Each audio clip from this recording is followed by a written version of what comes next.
Está começando Entre Nós. O programa de hoje é um oferecimento da Ceneged. A Ceneged está há 20 anos levando energia que conecta e ilumina. Somos referência nacional em serviço de leitura de medidores, construção e manutenção de redes elétricas, iluminação pública e projetos de eficiência energética. Valorizamos a segurança, a inovação e, acima de tudo, as pessoas. Ceneged, transformando vidas com a nossa energia positiva.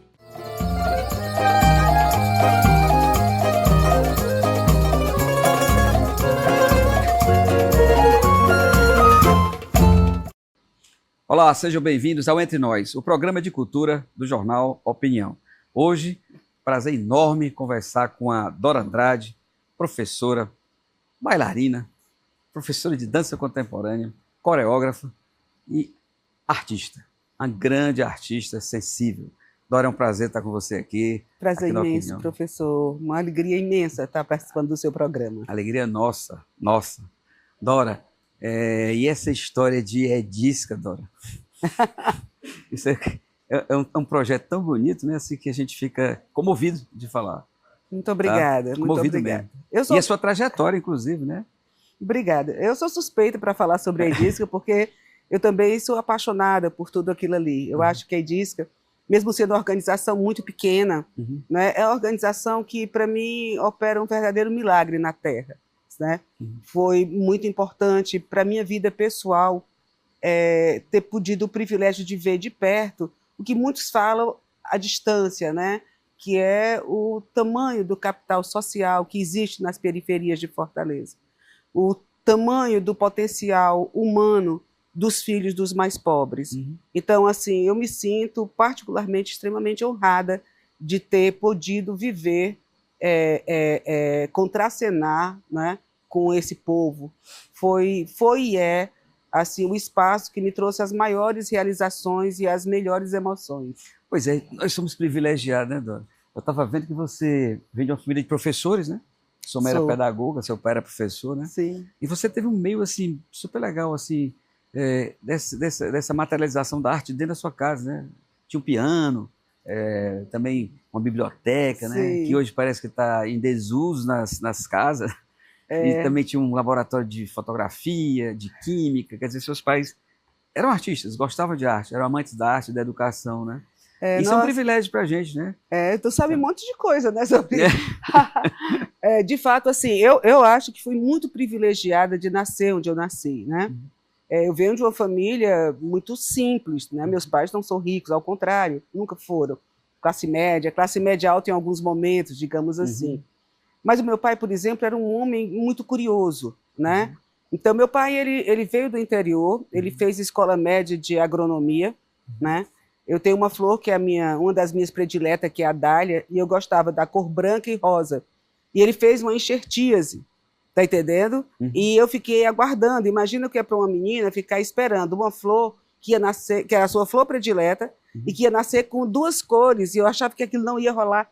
E de repente, era um dia abril e ela era metade rosa e metade branca, do jeito que ele falou que ela viria com as duas cores. Então, meu pai era uma pessoa... Presente, né? Que presente, né? Assim, eu nunca esqueci, eu acho que eu deveria ter, talvez, 6, 7 anos, no máximo. Como é que esquece, né? Mas eu tenho 66 anos e eu nunca esqueci dessa experiência. Lembro demais, assim... meu pai era advogado, mas ele ensinava... Meu pai escreveu um livro sobre geometria descritiva, ele ensinava matemática, ele ensinava... Então, ele era um homem, assim, extraordinário. Todas as pessoas que sabem que eu sou filha dele, a primeira coisa que falam sobre ele é da inteligência dele. E acho que tem muito a ver com a curiosidade que ele tinha na vida. E é verdade, a gente tinha um laboratório de química dentro de casa, ele tinha um laboratório de revelação de fotos, que parecia outra coisa mágica. E que naquela época, revelar foto não era coisa fácil, nem para todo mundo. Não era, com aqueles líquidos assim, e ele colocava o papel em branco e mexia, chacoalhava, e de repente a foto começava... Isso deixava ele no imaginário da gente quase que um super-homem. Aquela arte se revelando, né? Sim, sim. E a minha mãe também é uma mulher extraordinária. Minha mãe é professora. Quando a gente era muito pequeno... Ela é professora de química, por acaso? Não, minha mãe é professora de história. De história. Ela ensinou na Universidade Federal. Ela ensinava a historiografia do Brasil. Legal. E ensinou, apaixonada pela educação, ensinou também... deixou a universidade, foi ensinar crianças no interior do estado muitas vezes trabalhando de forma voluntária, porque é uma pessoa que tem um ideário, que tem uma... Para além da vocação, projeto, assim, de vida, eu né? acho que ela tem um compromisso assim, com a Social, educação né? e com o povo muito intenso. Ela é colagista, eu acho que a pessoa que me ensinou sobre generosidade nessa vida foi ela, porque ela é a mulher mais generosa que eu conheço. Então, assim, eu acho que tive uma infância, eu e meus irmãos, assim, Essa condição social diz muito da gente, né? Do meio diz, que você vem, do ambiente, né? diz muito. A gente tinha piano em casa, meu pai tocava clarinete, Uhum. e minha mãe organizava saraus, assim, que os artistas liam pela primeira vez seus livros de poemas, seus escritos, e às vezes eu dançava. E era, assim, Tinha algum momentos... artista do momento que transitava na sua casa nessa época lá, que a Não, gente os conhece? artistas que iam na Era nossa mais casa eram artistas, assim, sei lá, acho que fazia parte daquele povo que não estava grande. na crista da onda. Eram É, pessoas muito, muito da periferia. periferia. Minha mãe deu aula... nós morávamos na periferia, no Pan-Americano. Uhum.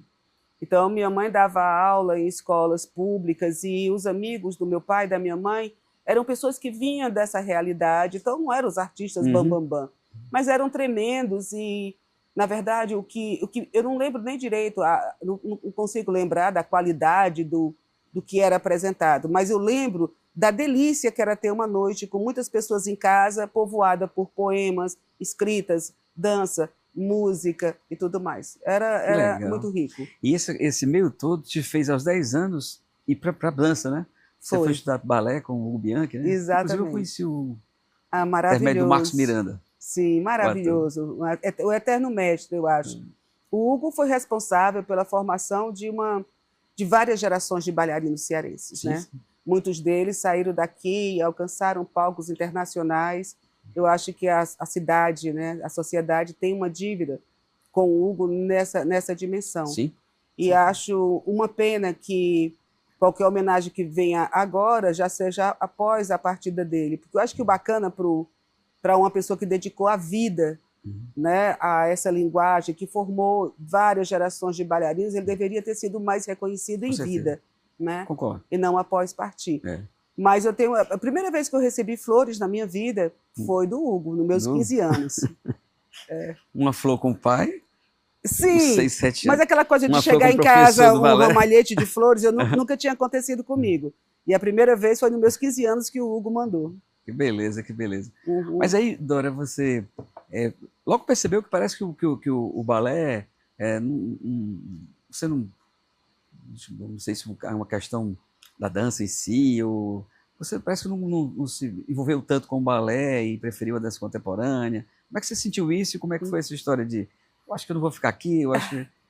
Na verdade, eu estudei dança clássica a vida inteira. Enquanto eu dançava, e toda a vida que eu saí daqui para fazer cursos ou em outros estados ou fora do país, eu sempre estudei clássico porque é uma técnica fundamental para dançar qualquer coisa. Você estudou em Brasília, Curitiba, né? Foi? E ela é fundamental para que você desenvolva qualquer trabalho em dança. No entanto, pelo menos da minha geração, eu acho que isso se mantém assim. O biótipo para uma bailarina clássica, eu acho que para uma nordestina ele é inatingível. Eu tenho um tipo caboclo, eu tenho um busto grande, quadril largo.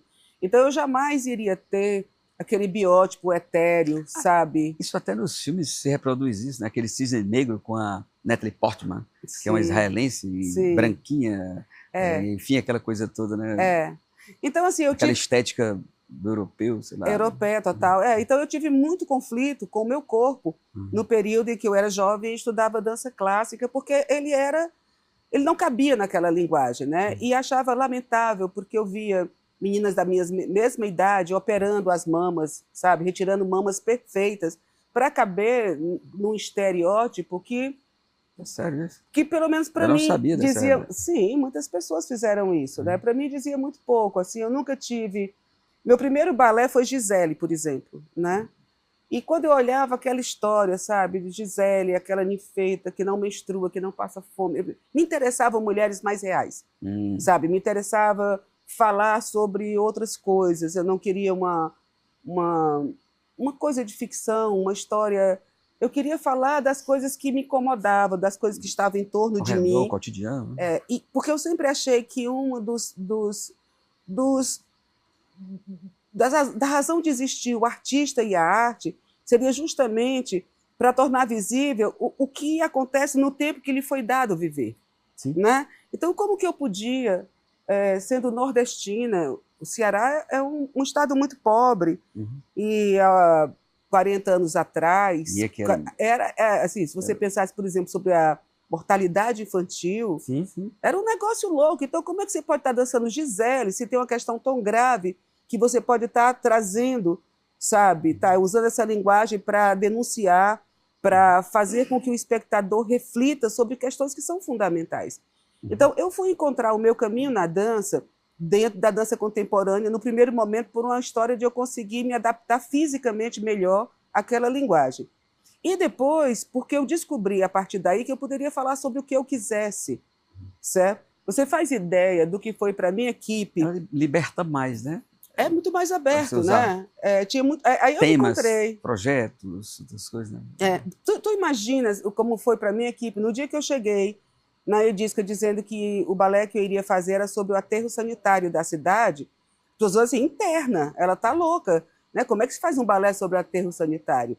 E, no entanto, foi um tremendo desafio, porque eu não estava falando de uma pessoa, de um personagem inventado, eu estava falando dos meus irmãos. E que realidade cruel, né? Nossa! Ali nos anos 90, aquilo era um absurdo, né? Irmão. Tem muitas pessoas que não sabem dessa história em Fortaleza, né? Professor, mas ali no Janguruçu, ali, aquilo era... Professor, a coisa que mais me impactou em ter tido contato com o Janguruçu, lhe digo assim, de coração, não foi a realidade deles, foi a minha ignorância. Foi eu não saber até aquele dia que existiam pessoas vivendo naquela condição. Isso me chocou muito. E se existe um próximo, né? Então... em cima da gente. Como que eu não sabia daquilo, né? E foi um desafio muito grande do ponto de vista ético, né? Assim, porque eu não estava falando de um personagem inventado, eu estava falando dos meus irmãos. Levei todos eles para assistir o espetáculo. E o espetáculo sobre eles, de certa forma, é quase que um espelho, né? Que se bota na frente dele. Mas como eu poderia fazer isso de forma poética, de forma respeitosa, que não os reduzisse ainda mais enquanto agrupamento, né? Então foi muito difícil nessa dimensão a construção do balé, mas eu acho, não. E as meninas que dançavam eram de lá, não? Não, nenhuma. Mas não teve nenhuma? Não, nenhuma. Tá certo. Eu já tinha aí disso, que eu trabalhava com nossas primeiras crianças vieram do Morro de Santa Terezinha. Né? Depois vieram do Grande Bom Jardim. Certo. Eu ia começar, eu fui dar uma oficina num circo escola e tive contato com essa comunidade. Certo. Né? E depois, aí por isso eu fiz a pesquisa e quis fazer o balé. Mas só depois do balé que eu fiz seleção e peguei crianças de lá. E o nome é muito emblemático. Eu acho que esse nome resume a sua preocupação social, né? E com a dança, você colocou a Edisca, né? Que é Escola de Desenvolvimento e Integração Social para criança e adolescente. Para criança e adolescente, né? O nome é perfeito, né? Revela tudo, né? Assim. Cara, isso aí foi uma loucura. A gente conseguiu, voluntariamente, um advogado porque a gente começou a trabalhar, mas a gente não estava constituído.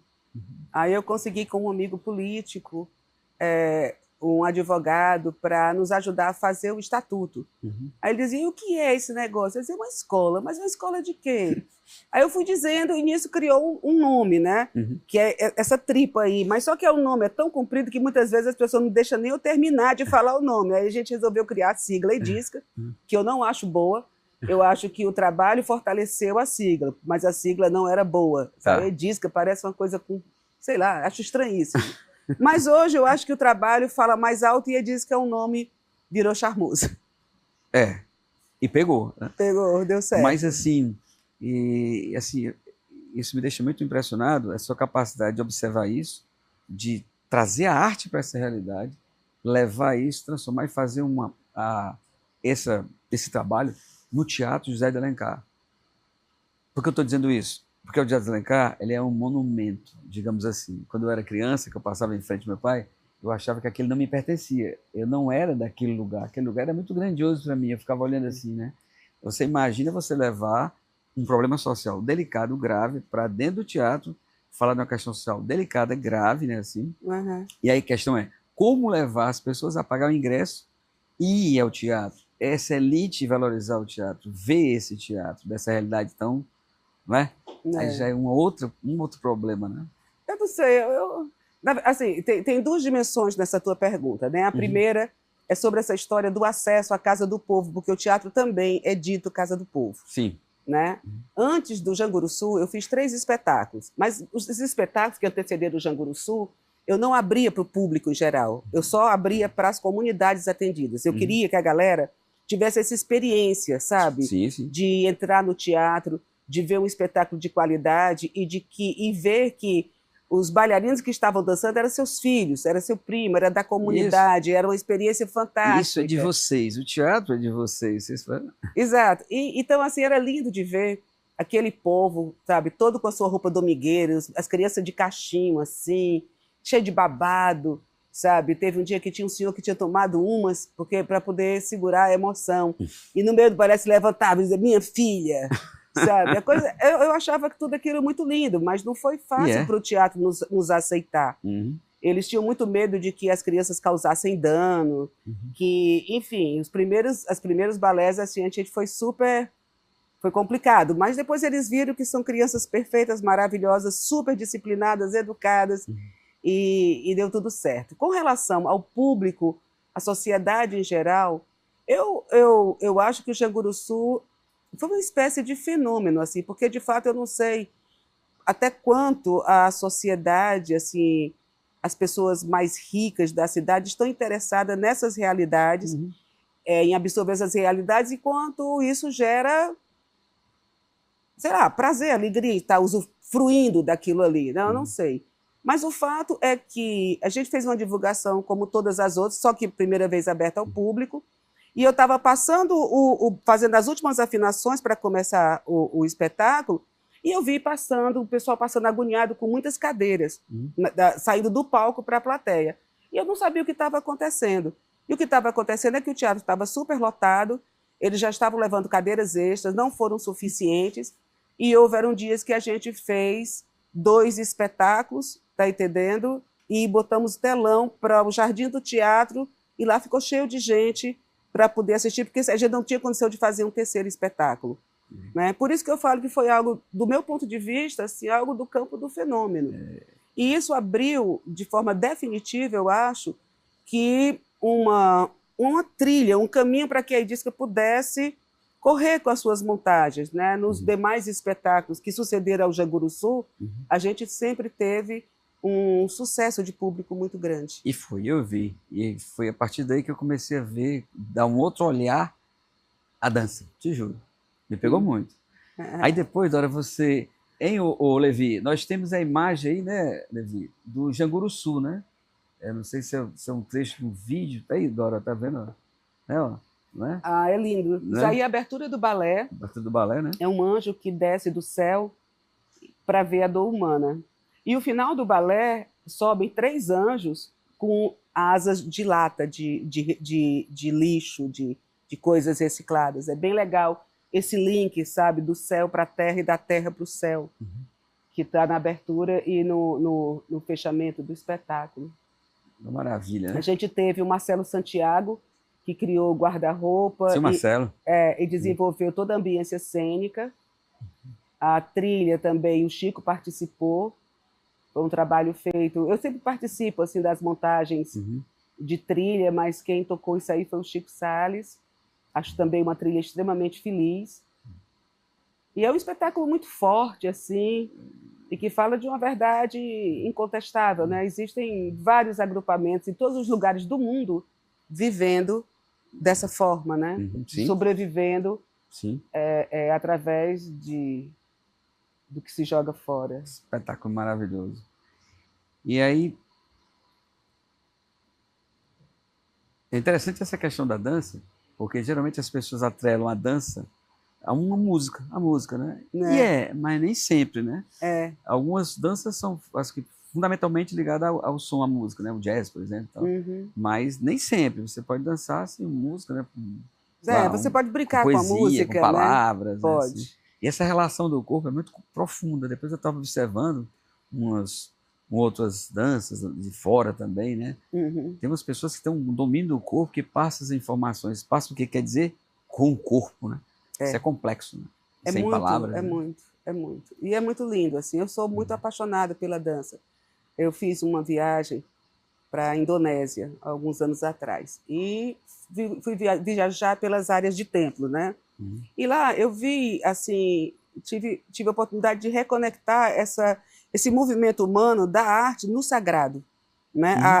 Da dança como um caminho de conexão com a divindade, né? Então eles dançavam, eles tinham arroz aqui colado na testa, incenso nos cabelos, e eles dançavam muito. A música era feita só com voz, eles tinham um grupo assim imenso de homens que vocalizavam sons, e no final esses bailarinos dançavam sobre uma camada de casca de coco, mas pegando fogo. Sério? Certo? Porque eles dançavam em transe. Ah, tá. Né? Mas a coisa mais linda de se ver, né? A coisa mais linda de se ver. Teatral, né? Também, né? Dora, depois você fez uma outra montagem super linda, né? Que você está remontando agora, inclusive, né? O Coiguera. É o Coiguera, né? Que vai se lançar agora próximo, né? Sim, nós estreamos dia 2 de outubro agora, né? E ficamos em cartaz até o dia 5, com 2 espetáculos. Quer dizer, no primeiro dia só tem o espetáculo da noite, no segundo dia a gente tem um espetáculo à tarde que não é divulgado, porque é a casa que a gente doa em toda a temporada para comunidade e projetos sociais. E no sábado e domingo, espetáculo também à tarde e à noite. Sempre cedinho, às 7 horas, e no domingo às 18 horas. Sempre assim, né? Dora, também, aí depois você fez duas estações, né? Fiz. E aí uma coisa interessante, que foi a primeira vez que eu vi a gente no palco, nós, assim, você lá, sendo a coreógrafa, fazendo aquele espetáculo maravilhoso, e um som maravilhoso do Manassés, né? Que fez a trilha, né? Não é verdade? Duas estações. Duas estações. Aquele som, aquela dança, aquela coisa é muito emblemática. Né? Tu sabes que a gente tem 3 toneladas de areia vermelha no palco. Né? Os bailarinos dançam sobre uma cama assim, de areia vermelha. E esse espetáculo, eu acho que ele acho que está até aí, né? Tá rolando aí. Duas estações, né? Ele foi muito bem nascido, assim. Esse espetáculo foi a primeira vez que nós tivemos uma música original criada para ele, assinada pelo Manassés de Souza, que eu sou absolutamente fã. Acho assim um cara brilhante, genial. O figurino foi do Lino Villaventura, a ambiência cênica foi do Dantas Suassuna, filho do professor Ariano Suassuna, a coreografia minha e do Gilano Andrade, que é meu irmão, a afinação da Cláudia Andrade, que também é minha irmã, e os bailarinos, intérpretes, são as crianças, adolescentes e jovens da Edisca. E acho que foi um espetáculo muito, muito bonito. A gente teve o privilégio de ter o professor Ariano na plateia em um dos dias. E após o espetáculo, ele foi até o palco e fez uma fala muito bonita, muito emocionada, dentro daquela comparação que ele sempre fala, que existe um Brasil real e um Brasil oficial. Né? E ele dizendo que a Edisca faz parte do Brasil real. Que um país que produz uma arte dessa qualidade não vai perder a luta. Né? E ele se emociona e chora.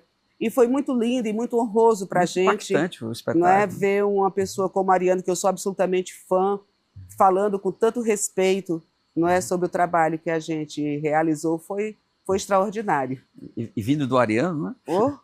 Mas assim, no teatro, eu lembro que quando aquela dança toda e aquela composição, aquela harmonização da musicalidade com a dança, com a viola do Manassés, com aquela qualidade do som, aquela invadindo o teatro, é uma coisa assim impressionante. O Ariano tem razão, sim. Né? Eu disse assim, eu sou daqui e eu me orgulho da Dora, da dança. Obrigada. E da música do Mana. Estou toda arrepiada. Eu também tenho muito orgulho, sabe? Eu acho que ali a gente, sem falsas modéstias, acho que a gente pôde mostrar vários aspectos assim que a gente tem que são maravilhosos, né? A arte do Mana, a arte dessas crianças que vêm das camadas populares, sabe? Assim, a dignidade delas no palco, para mim, me emociona muito. Ter o Dantas, também o nordestino ali, o Lino. A gente formou um time de... Porque o Lino fazia muito figurino para teatro, né? Já fazia. Mas para dança, né? Ele já fez para Teatro Castro Alves, eu acho.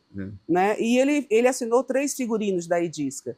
Ele é maravilhoso. Eu acho o Lino um gênio, assim, na linguagem dele, sabe? Com certeza. Maravilhoso. Outra coisa interessante, Dora, é que essa coisa da arte, na verdade, a sua dança teatro musical, ela é transgressora, eu acho.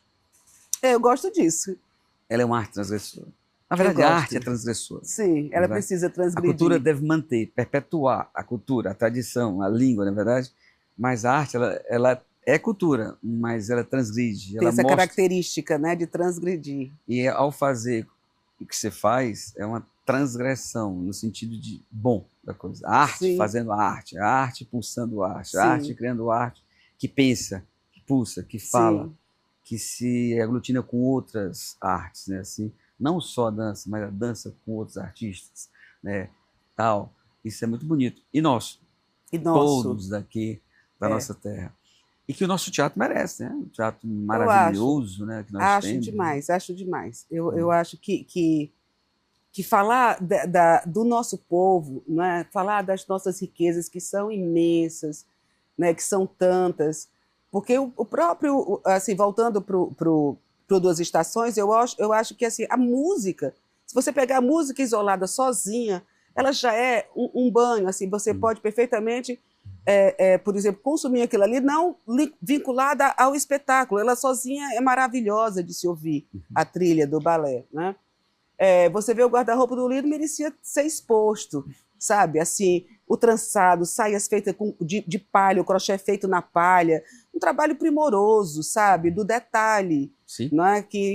Às vezes eu lamento não ter como expor essas coisas, porque a visão que o espectador tem, por exemplo, do guarda-roupa no palco, é completamente diferente do que ele de fato é feito. Eu tenho depois o Lino fez o Móveis e depois ele assinou o Sagrado. O espetáculo Sagrado, os bailarinos usam uns colãs de lista preta e branco. Mas o tecido não é um tecido listado. Aquelas listas são cortadas e costuradas uma a uma para fazer uma lista. Sabe, uma coisa assim, arte. É uma coisa rebuscada, né? Assim, é algo de... Bom, é algo diferencial completamente, né? Tanto envolvimento, né? Tanta arte dialogando, né? E a coisa assim, né? De você ver um artista. De modo geral, as pessoas às vezes nem percebem, né? A não ser o olhar de outro artista que tem um olhar mais, talvez... E quem conhece também a forma de trabalho do Lino, né? Porque o Lino, as roupas dele são rebordadas, tudo com muita delicadeza, os botões feitos em linha, delicadamente. Então, assim, quem conhece o trabalho do Lino, eu acho que não esperaria uma outra coisa. Mas eu lamento é que, assim, o todo... Quando voltando aqui para o Coiguera, nós compramos todos a adereçaria corporal e cênica, a parte de cestaria, compramos na FUNAI, em Brasília, de 22 etnias diferentes. Mas se você vê a delicadeza, a sofisticação dessas peças, é algo assim que eu tive também vontade de, quando nós lançamos o Coiguera, de ter uma exposição, sabe? Você pega as nações que trabalham, por exemplo, que são especialistas em arte plumária, cara, o que eles fazem com peninhas miudinhas, com nozinhos, é um negócio de uma delicadeza, de uma sofisticação. Merecia muito bem uma exposição. Você tem que olhar aquilo ali. Pois é, a gente está recuperando agora o figurino, obviamente, ou a adereçaria, obviamente, a gente perdeu muita coisa, porque elas são feitas com coisas naturais, com sementes, com pluminhas, com fios naturais. Então, 27 anos depois, é claro que muita coisa desgastou. Pois é, né? E por que retomar? Por que fazer outra montagem depois de 27 anos com a Coiguera? Cara, veio de quê isso? Porque eu vi, em 2023, a condição dos Yanomamis. Ah, tá. Né? Que foi uma denúncia que abalou, sei lá, eu acho que o planeta tremeu quando viu aquele nível de... Horrível. Assim, uma coisa de descaso, terrível, né? De descaso, de abandono, de perversidade, de brutalidade, de... Tudo de ruim. E ainda tem as pessoas que questionam ainda essa história, né, da colonização. Foi colonização ou foi invasão? A gente, de fato, protege os povos originários, não, foi sabe? Foi genocídio mesmo. Já houve demarcação de terra. Foi genocídio mesmo. Essas pessoas têm terra suficiente para poder caçar, viver, a água está limpa. Isso, que acha melhor dizimar logo e tornar tudo... Então, assim... Mas eu sabia dessa problemática, eu já tinha feito o Coiguera e, obviamente, eu não fiz o Coiguera distanciado de uma pesquisa séria para poder falar sobre o tema. Mas me impressionou muito, porque eu tô trazendo a cena 27 anos após, e esse espetáculo ainda faz o maior sentido de estar em cena. Com modernidade, né? triste. Porque isso é muito triste, quer dizer, mudou o quê nesse tempo todo? Ou seja, o espetáculo né? continua sendo uma denúncia, uma transgressão no sentido que se não está na grande mídia, ninguém está muito interessado nisso, né? E, assim, é muito triste, assim. E por isso, quando eu vi aquelas imagens, eu disse, meu Deus, eu preciso trazer o Koiguera de volta, assim, porque é a arma, entre aspas, né, que eu tenho, Sim. ou a oportunidade que eu posso ter de provocar reflexão em mais pessoas, né? Será que a gente pode estar satisfeito com isso? Será que os nossos ancestrais merecem esse tipo de tratamento? Não é? Isso está certo. Não é? O que a gente pode fazer com relação a isso, enquanto pessoa, cidadão brasileiro? Como eu posso ajudar? Porque a gente não pode naturalizar isso. A gente não pode achar que está tudo certo, porque não está. Né? Então, assim, a minha grande... Acho que a minha ambição, não sei se o nome é ambição, mas assim, o que eu busco na hora que eu levo um espetáculo desse à cena é que esse trabalho possa ser útil, sabe? Assim, cada um de uma forma maior do que o entretenimento, que ele possa trazer isso, pensamento, reflexão, criticidade e, sobretudo, queira Deus, tá entendendo? Ação. Isso, sabe? Claro, mobilidade social. Claro. Porque também não adianta só você ficar impactado, achar que é uma coisa terrível e você não fazer absolutamente nada para alterar aquela realidade, né? Interessante que os artistas têm esse poder, né? É um poder, né? Você falando agora, eu estava lembrando aqui, duas coisas na minha cabeça aqui, do Delacroix, né? Quando ele fez A Liberdade do Povo, né? Ele fez uma carta para o irmão dele, que estava no campo, né? Lá no fronte, lá, as barricadas. Eu não gosto de guerra, eu sou artista, eu gosto de jantares, eu gosto de pintar, ficou trancado.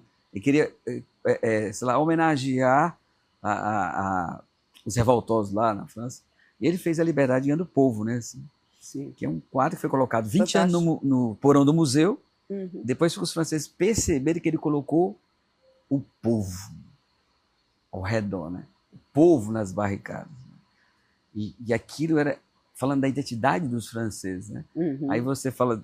Eu lembrei também do Chico Buarque. Chico Buarque. Sou super fã. Disseram assim, Chico, a gente vai pegar, precisa fazer coquetel molotov lá, para jogar na galera lá no movimento. Aí se você tem o quê? Rapaz, papai bebe nos uísques, tem umas garrafas lá, não tem carro na garagem, tá cheio de garrafa. Aí perguntaram, aí Chico, eu disse, rapaz, pode pegar lá. E aí, disse, acho que nunca pegaram, eu nunca dei, não fiz nada. Em outras palavras, ele tinha outra arma, as letras das canções, as musicalidades dele. E você tem... Letal, né? Totalmente letal. Letal. E você tem a dança, né? Para denunciar, para mostrar, para chocar as pessoas. Mas é muito bom, assim, só dando um grifo, é que, assim, essa ponta que são os espetáculos, porque o todo daí diz que absolutamente não é apenas a montagem de espetáculos, né? Ela tem essa missão. Mas, cara, o que é bárbaro de ver é a coerência entre o que a gente leva ao público e a nossa lida diária. Porque nós optamos por trabalharmos com as crianças que estão em circunstância de vulnerabilidade extrema. Sim. Né? Hoje, um percentual gigantesco das crianças que nós atendemos não acessam sequer 3 refeições por dia. E eu considero, assim, sabe, algo muito complicado. Eu não entendo como, no momento em que se fala de, por exemplo, inteligência artificial, onde foguetes fazendo aterrissagens inimagináveis, milhões de e não sei o quê, e você ainda está às voltas com a questão da fome humana. 70% da população do Ceará vive com salário mínimo. É inacreditável, né? E Fortaleza é a quarta cidade. Né? Mas a gente vive, a gente sabe disso. São as contradições, né? A gente vive num país extremamente desigual. E o Ceará é um dos estados mais desiguais do país. Né? Então, assim, isso obviamente se traduz em números graves, né? Que as pessoas precisam se confrontar com esses números. Se não, com uma planilha de números, pelo menos com os balés da Edissa, que, de certa forma, traz luz para essas ausências, está entendendo? E fazendo o tipo de arte que você faz, como conseguir esse investimento dessa realidade, né? Para investir, fazer trabalhos tão maravilhosos, né? Pois é, Tudo é muito... eu gostaria muito de poder contribuir, assim, sabe, construir um novo pensamento, sabe? As pessoas poderem... Não tenho nenhum problema com quem tem dinheiro, com quem é rico, não tenho nenhum problema com isso, assim. Mas eu acho que a gente precisa encontrar caminho de saldar essa dívida social que é gigantesca, sabe? E acho que um dos caminhos para isso seria justamente essa coisa das pessoas passarem a ver o tamanho e o tamanho dessa dívida e o que essa dívida gera na vida de pessoas extraordinárias, sabe? Plenas, potentes, que poderiam ser qualquer coisa, mas é negado tanto que aí você vê esse desalento, né? Sabe? Você chega numa periferia, irmão, numa segunda-feira, as esquinas estão cheias de jovens desocupados. E é verdade. Sem perspectiva, sem ânimo, É inacreditável. sem vontade. Aquelas esquinas com jovens, homens jovens É parados. muito impressionante, mas não há, sabe, assim, a nossa escola... Aí vem a ideia de que eles não sabem, não têm interesse, eles não gostam de arte, eles não gostam de cultura, eles não têm acesso. Nem alimento, né? Tem um nome... E nem espaço para fazer isso. Tem um nome que chamam esses meninos que eu odeio, assim, eu detesto, chamam de nem. Nem trabalha, nem estuda. Eu acho isso é uma balela. Eu acho assim, que isso é uma observação, e é quase como se fosse conceitual. Cara, isso é tão superficial, isso é tão desumano, sabe? Assim, o buraco é muito mais embaixo, sabe? Deu oportunidade. A nossa escola não é interessante, Não é. ela é maçante, ela é antiga, ela é obsoleta, sabe? Ela diz pouco para os conflitos atuais. A arte, né, Dora, é sempre colocada em segundo ou terceiro plano, né? As escolas particulares, se o orçamento está X, tira de balé, tira a aula de teatro. A realidade é essa, né? É muito triste. E aí, Dora, eu tive aqui vendo... Poxa, a gente é muito observador, né? Estava por aqui para Beira-Mar um dia, e aí uns dias aí, caminhando, vendo, aí tem uns rapazes e moças que fazem uma dança de rua, que eles chegam ali, botam um som e começam a dançar ali para aquela plateia que já está posta lá naqueles barzinhos ali e tudo. E eu fiquei impressionado com a qualidade, com a perfeição da dança de rua dos rapazes e das moças. O pessoal tem muita gente boa. Eu estou dizendo isso porque esse negócio de neném não é bem assim, né? Esses garotos fazem sozinho nas casas deles, não sei onde, não sei como, na escola, ou treino aonde, né? Ou na rua mesmo, e se apresentam com aquela perfeição de como eles Outro dia eu estava andando, outro dia que eu digo que você deve fazer uns 20 anos, mas me impressionou muito. Eu estava andando também ali na praia, no calçadão, e de repente eu vi um desenho. Mas esse desenho devia ter o quê? 5 por 6, era o tamanho da calçada, assim, inteira. Feito de carvão. Cara, mas se você visse a luz e sombra desse desenho, a profundidade, a perspectiva, um negócio de doido. Quando eu olhei, era um guri que devia ter o quê? Uns 12 anos de idade. Com as mãozinhas só de calção, descalço, menino em condição de rua mesmo. As mãozinhas todas sujas de carvão, que ele conseguiu com uma mulher que assava peixe e ela dava as pontas de carvão, uns pedacinhos de carvão desse tamanho. Quando eu olho um negócio daquele, eu disse, cara, isso é pecado. Claro escuro, né? Isso é pecado. Como é que um potencial desse, sabe, sem nunca ter feito uma aula jovem, sem nunca ter tido uma orientação, ter tanto, sabe? E aqui não vai ter um artista que o apadrinhe, uma pessoa que o leve para uma escola de desenho. Um mecenas isso é que crime. pague, sabe, isso é pecado. Que pague para ele fazer arte. Pois é, e assim são. Teve outro dia também, não sei se... Outro dia, quando eu digo outro dia, já não sei de quanto tempo mas está na memória, está fresco. Mas eu lembro muito disso. Um menino foi preso. Ele matou uma pessoa, um desafeto dele, com uma arma que ele fez. Sabe aquela coisa assim de você pegar cabo de vassoura, sabe aquela coisa, tipo uma MacGyver, que era um programa na TV, um cara pegava uma caneta e fazia um explosivo. O menino pegou e fez uma arma letal com as coisas que ele tinha em casa. E eu digo assim, repara, um menino que faz isso, menino, 14, 15 anos, imagina o brilhantismo dessa criatura, só que desperdiçado. Criatividade. Tá entendendo? Você pega um menino desse com esse brilhantismo e você bota para estudar e você apresenta coisas, né? O que eu quero dizer, irmão, é que eu sou absolutamente convicta de que a gente perde gênios diariamente. Tá entendendo? Com certeza. Que são confundidos, sabe? Coisas preciosas, assim, que passam e que vão e tudo mais. A gente está em sala de aula, Dona, a gente percebe isso, como você, né? A gente percebe literalmente, é triste. Dora, eu vou fazer uma pergunta boba. Faça. Boba. Adoro. Já entendi, você está remontando de por que motivo, por quais motivos, né? Mas desses espetáculos, qual é assim que você, quando viu assim, eu realizei, eu fiz, e é isso. Tem algum assim, ou todos ao mesmo tempo? Eu não sei. É difícil para o artista. Eu acho que eu gosto, assim, na época que eu lanço, eu gosto muito do que eu estou lançando, né? Agora, tem uma coisa ligada a isso que para mim é sério, que eu preciso cuidar, assim. Eu acho que eu ainda não tive a oportunidade de fazer o espetáculo da minha vida, sabe? Ah, tá. Eu acho que eu posso fazer uma coisa muito melhor do que eu já fiz até agora.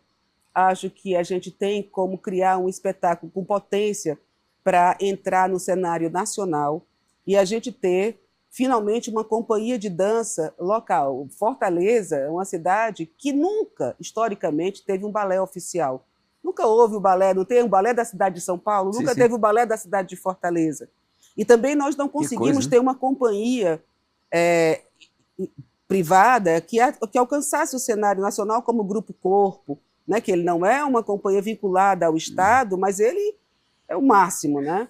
Então, assim, eu acho que a Idisca tem, sim, potência. Eu acho que eu, como artista, também tenho potência para realizar um espetáculo que verdadeiramente quebre paradigmas, né? E que tenha potência de entrar no cenário nacional e ser reconhecido, não tenho né? dúvidas. Como uma companhia de alto nível, vindo constituída por meninos da periferia, né? Porque eu não acho que isso deva ser um detalhe e também não acho que isso possa ser omitido jamais, ao contrário, né? Porque eu acho que sempre, nunca é pouco tornar visível a riqueza que os pobres têm.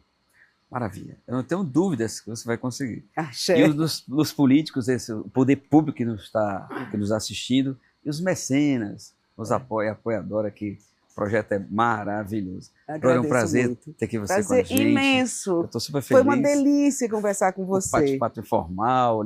Sim, aproveito para lhe convidar. Gostaria muito de lhe ter na nossa estreia. Bom, vai ser um prazer. Ao nosso lado, lá, dando toda a energia para que a gente atravesse a temporada na paz. Vou voltar a me lembrar da dança. Muito obrigada. Obrigado. Obrigada.